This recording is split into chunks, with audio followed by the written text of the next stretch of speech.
Sambatra koa dia miarabantsika rehetra nahatratra ny taona vaovao efatra ambopolo sy roa arivo.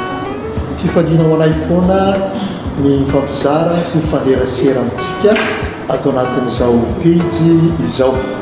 Ny pejy ifampiresantsika dia ny sambatra isika, fa ny sambatra koa dia mitokopira anankiray ao anatin'io ankohonana anankiray io.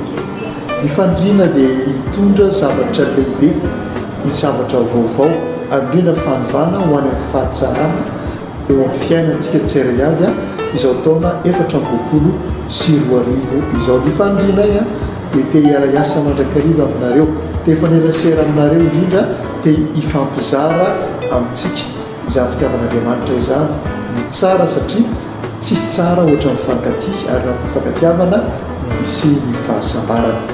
Maro ny zavatra ao tanterahan'ny sambatra koa sy ny sambatra isika ka saina tao araka-tany na faminapin'Andriamanitra mba hatanteraka izany amin'ity taona efatra ambopolo sy roa arivo ity. Ny fanombohana izany dia maro ireo rakikira sy rakitsary efa vitanay ary mangataka anao raha sitraka ao manaraka izany atao ny pejy na koa ao amin'ny YouTube izany rehefa manao ireo sambatra koa dia ao avokoa ireo vitanay. Manaraka izany ihany koa dia raha sitraka Andriamanitra tamin'ny taona lasa dia misy ilay fihaonana teo amin'ny fifankatia. Tsy ho ela amin'ny faefatra ambin'ny folo ny volana febroary dia tonga indray ny andro mifankatia. Ny tena zavatra ilayntsika dia ilay hoe ifampisehoana ny fifankatiavana, ifampizarana fitiavana, ampitomboana ny fitiavana eo anivon'ny mpivady na ny mpifankatia fotsiny ary, satria ilainy izany izany no antoko ny fahasambarana, izany no antoko ny hananana vonana mendrika.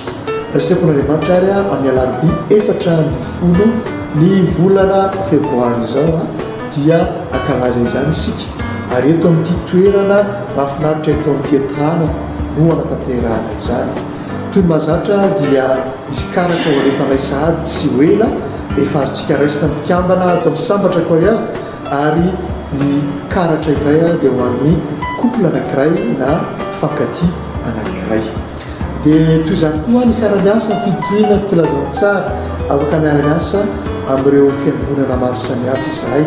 Aza ny salasala miantso satria fantatrareo ny laharana ao anatin'ity sambatra koa ity dia miantso na manao afatra miafina dia afaka raisina izany efa manamina fandaharam-potoana isika. Ny fandrinay satria ilay hiranay anankiray faran'ity hoe apetraka ny foko, apetratsika ho an'Andriamanitra ny fotsika, apetratsika ho amin'ny zavatra tsara feno filaminana mba hahatonga antsika hanana fiadanana sy fahasambarana amin'izao taona vaovao izao. Tsy izany ve ny sambatra isika dia mirahasoanao amin'ity taona efatra amby roapolo sy roa arivo ity. Misaotra sambatra isika.